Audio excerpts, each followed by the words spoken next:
Refraction के concepts का revision करेंगे, starting with the definition of refractive index mu is given by c by v. For example glass medium के लिए speed of light we हो जाएगा सी by mu यानी कि 2 × 10⁸ मीटर पर सेकंड।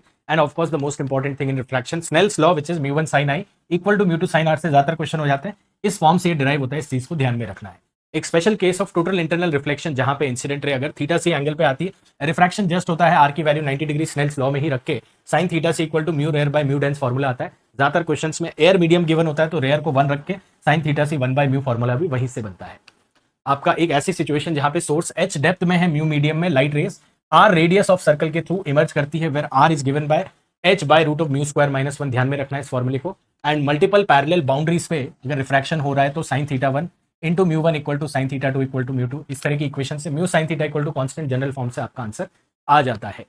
अपैरेंट डेप्थ का फॉर्मूला आपको मालूम ही होगा, H by mu which is apparent depth divided by mu. आपको सिर्फ पेरेक्शियल रेस की सिचुएशन में लगाना है, ध्यान में रखना है। और इसी तरह का एक मल्टीपल प्लेन सर्फेसेस पे H one by mu one H two by mu two करके फॉर्मूला भी आपको मालूम होगा। एक रेक्टेंगुलर ग्लास स्लैब में नॉर्मल शिफ्ट का फॉर्मूला बड़ा पॉपुलर है, which is the object is shifted towards the slab by distance D given by 1 - 1 by mu into t, where t is the thickness of the slab. And similarly एक lateral shift यानी कि parallel shift का formula which is t times sin of i minus r upon cos r, i और r दोनों values पे depend करता है। इस तरह के शॉर्ट रिविजन के लिए मेक श्योर आप चैनल पे सब्सक्राइब करें।